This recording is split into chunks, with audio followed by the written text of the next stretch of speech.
Its 3 steps was immigrate, increase, eliminate. Immigrate as a religious refugee, increase the number of your followers and demand political accommodation, and then eliminate the previous culture.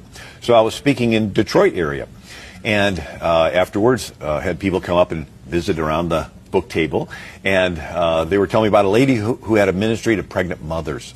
So she shows up at a Muslim house, has a little present. Well, out of a bedroom comes another pregnant Muslim mom. Out of a bedroom comes another pregnant Muslim mom. Out of a bedroom comes another pregnant Muslim mom, all pregnant by the same man. He's practicing Sharia law in his house. And then someone else says, oh yeah, Fazil bought a bunch of houses on the street, has a wife in each one. Where was this? In Detroit area.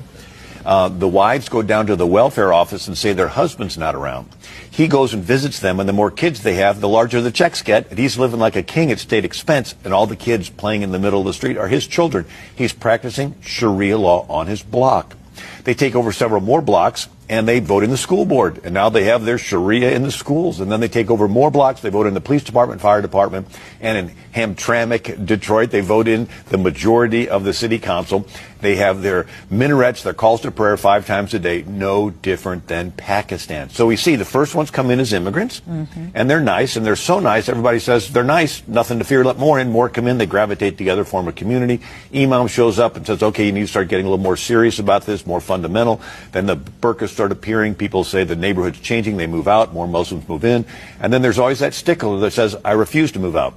And that's when there's random violence from Muslim youth. And there's no witnesses, because no Muslim family dare testify against another Muslim family on behalf of some kafir infidel that's hanging in the neighborhood. And so eventually they take over the entire neighborhood.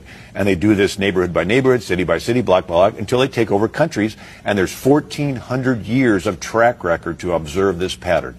So they took over Egypt, which used to be Coptic Christian. They took over Syria, which used to be Christian. They took over all of Turkey, which used to be Christian. Took over all of North Africa, which used to be. They took Spain, held it for 700 years until the Spaniards drove them